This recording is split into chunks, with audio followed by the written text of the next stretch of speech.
Hello beautiful people, it's your girl Genie and it's Genie Signatures. I welcome you to my channel. If this is your first time, you're highly welcome. If you are not a subscriber, I really appreciate you.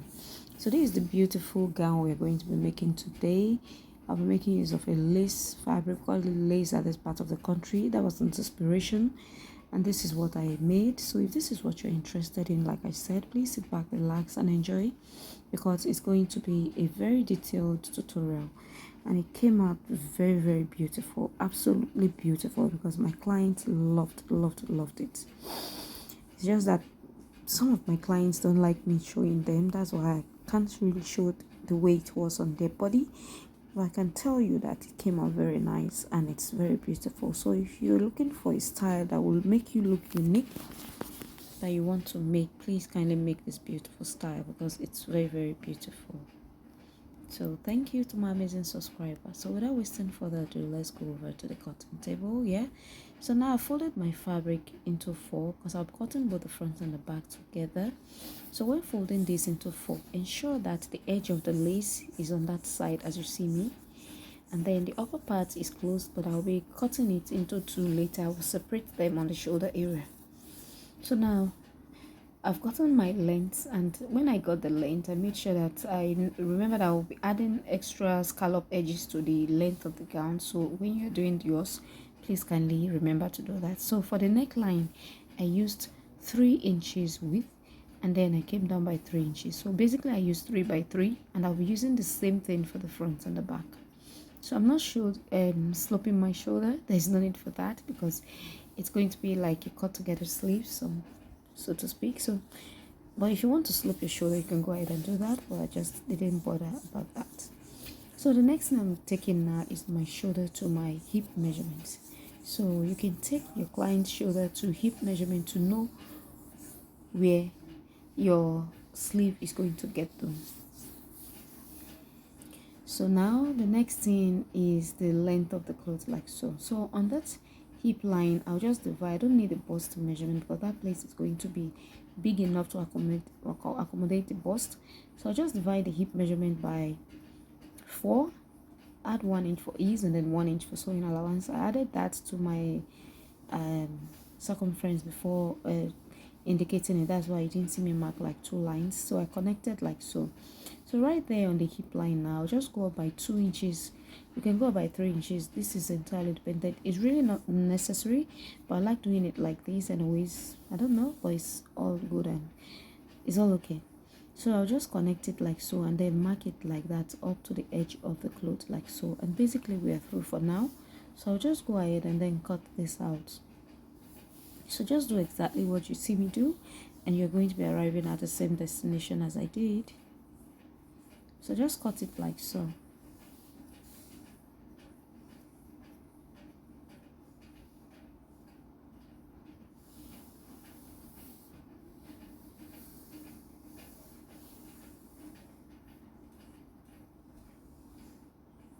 So I'll be setting this aside, because I'll be using the scallop edges later on.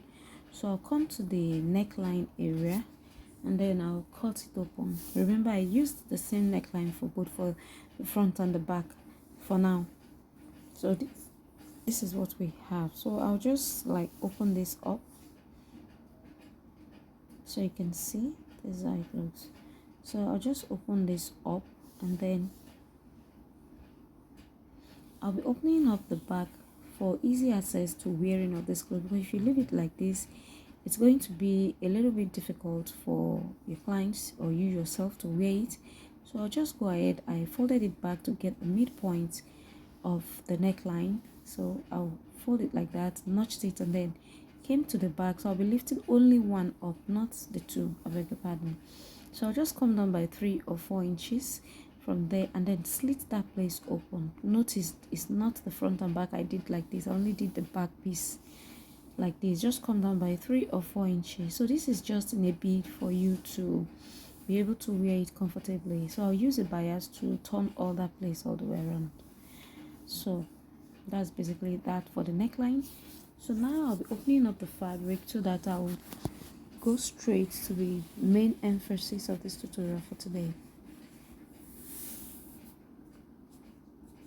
So I've opened up my fabric. So I've opened it to the right side of the fabric. So this is the right side of the fabric, as you can see. I'm trying to look for my chalk. I don't know where it disappeared. I don't want to use the white chalk, but I wanted to use the blue chalk so that it will be very, very visible. So now, you know, I have already gotten the midpoint of my neckline. So I'll be using that as a guide to get my, I just want to get my midpoint, and I made use of my bust measurement here. Though it's really not important, but you're going to be seeing the reason why I did that later on. So here I was just trying to get my half length, because I'll be needing the line. The line is going to be guiding me when I want to do what I want to do later. So I just indicated that, as you can see.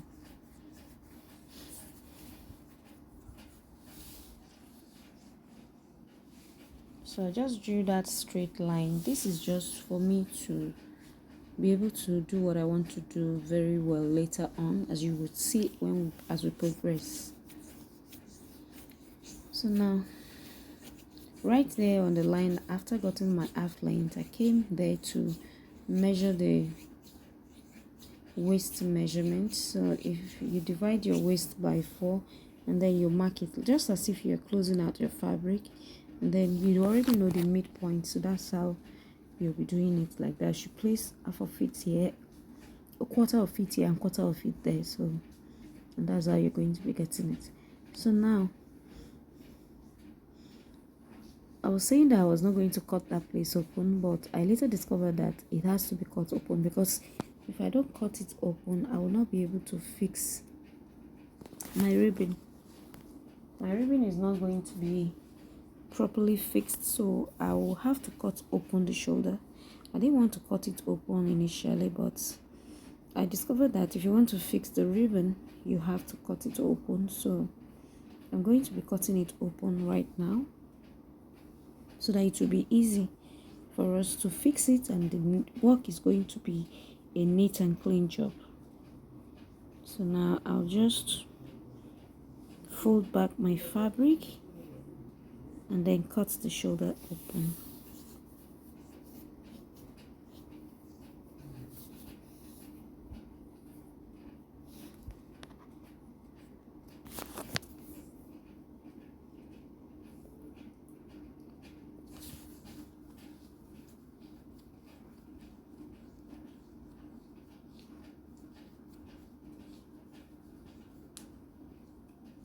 So when folding, make sure you fold very well.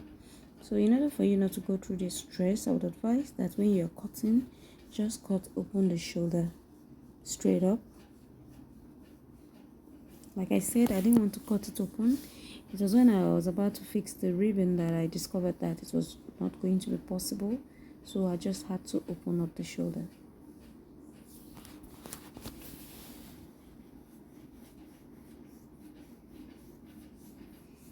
So I'll slit it open and then separate the front from the back. So in this way, it's going to be very easy, and you're going to be seeing what I'm doing very well. So if you've watched up to this level, please kindly hit on the subscribe button, kindly like, kindly share, and kindly give this video a very big thumbs up. Thank you.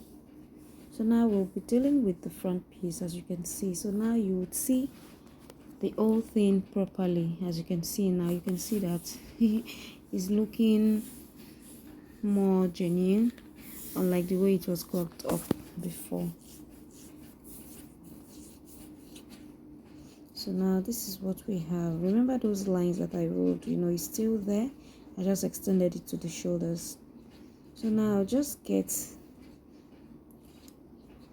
my half length, but if you want, you can just use your underbust measurement, but my client insisted that I place that on a half length. She said she doesn't want it on the underbust, but I think from the model it was on the underbust. So if you want to take measurement of this, kindly measure from your shoulder to your underbust. But if you still prefer it this way, you can just use your half length. So that's what I just marked there. I just marked my client's half length.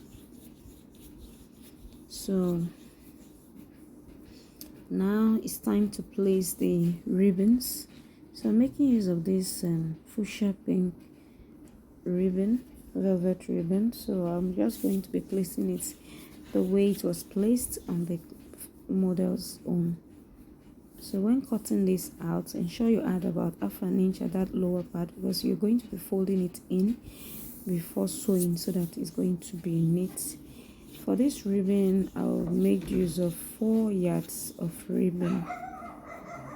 Please kindly ignore any noise in the background. Thank you. So I'll be placing it like this. Just place like this.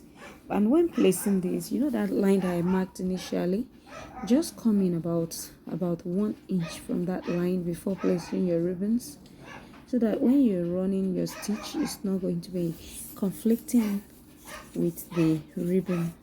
So you're not going to be running any stitch on that part, but that line is still going to be serving as a guide later on. So fold in like that, and then use your pins to hold it in place like so. So we've done the first two. Now we're going to the middle one. So just use your pins to hold it down like so. You can see that I'm checking it as I'm doing it so that I'll get it very well. So I already have the midpoint of the neckline, so I'll cut this and then place it straight like this, then fold in half an inch and use my pins to hold it in place as well.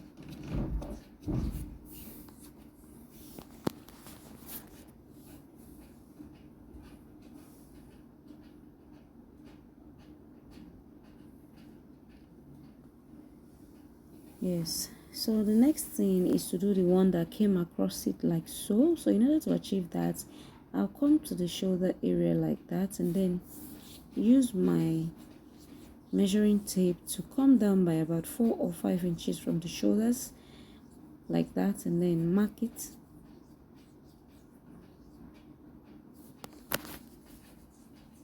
Then come to the other side and do the same thing, so that you know everything is going to be properly aligned. So you place your tape like so, and then you run it across like that, then cut out the excess, and then use your pins to hold it in place as well. So whatever I did here now, I'll do it on the reverse side. You know, I've already marked it, and then I'll cut out the excess as well. And then when running this, ensure that these ones that you run across is going to be placed under the ribbons. I don't know if you understand what I mean. And then the last one is going to be running across the neckline like so. So you can see that my ribbon was not enough, so I had to improvise. So this was a 1 inch ribbon. So for that chest part, neckline part, I had to cut it into 2 so that it would be enough for me. So I slit it into 2 and then went ahead. So I'll take it to the sewing machine and go and run the stitching on it, and then I'll be back to show you.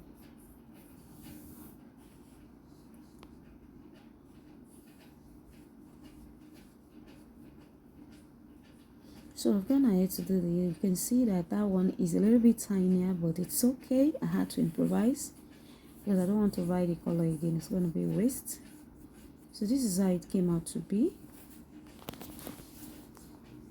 So the next thing for us to do now is to do that scallop edge that was placed under that design. So I'll just cut out my scallop edges like this. Just cut out your scallop edges here, and then I'll place on each other and then join them so that it will be long, because this is going to be pleated. It's going to come out as pleats, so I'll take it to my sewing machine and then pleat it. So I've gone ahead to do that. So as you can see, I've gone ahead to do that. This is what we have. So I pleated it. So just go ahead and then pleat your scallop edges, and then you're going to be placing it around that lower part like so, like this. This eye is going to be coming out to be, but before that you flip it over so that you conceal the edges and then you're going to be running half an inch from one point of that design to the other side of the design. It's not going to be going beyond that, so just place it exactly on those two lines, ribbons, from one ribbon to the other, and then run half an inch across like this. And when you have finished sewing, you trim out some excesses and then flip it over and then give it a very good press. So that was what I did. As you can see, this is what we have. So, and I've gone ahead to use my bias to turn the necklines here. I've turned out the necklines, as you can see. I've joined the shoulders, and then I left about 12 inches for my armhole, and then ran a stitch from under that 12 inches to where the curve met the okay, I've not done that, sorry, I beg your pardon. So after doing that, the next thing I'm going to do is just flip over, turn it out, and then go ahead and join it on the sides first. So I'll go ahead and join it on the sides first. So go ahead and then take out your 1 inch sewing allowance, run it like this on both sides, and then come back. I'll be able to show you the next step. So having done that, this is what we have. So you can see how it came out to be. So the next thing I'll do is just to come down from the shoulder by about 12 inches, or depending on how your client's armhole is, or round sleeve is, whatever you're going to be using. You can use between 12 to 14 inches, and then the remaining opening you can just stitch it up to the part where it got to, and that is it. So for the length, as you can see, I've gone ahead to add the scallop edges to complement and then finish the look. So that was how we arrived at this beautiful piece, and I hope you enjoyed the tutorial. If you have any questions, please kind of feel free to leave it in the comment section. Thank you all, and God bless you. So like I say, this is Genius Signatures, and I'll be signing out. Thank you all for the comments. I see you. Thank you from all over the world, from all over the parts of the world.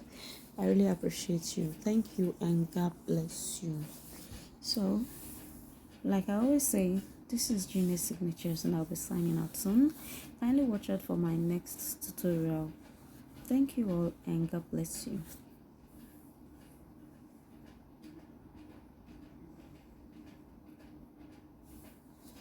So for that back, I'm sorry, you have to attach a button. You can make use of any color of your choice. You can make use of a matching color. You can make use of a transparent button. Anything you want to use, you can just use it there so that your clients will be comfortable.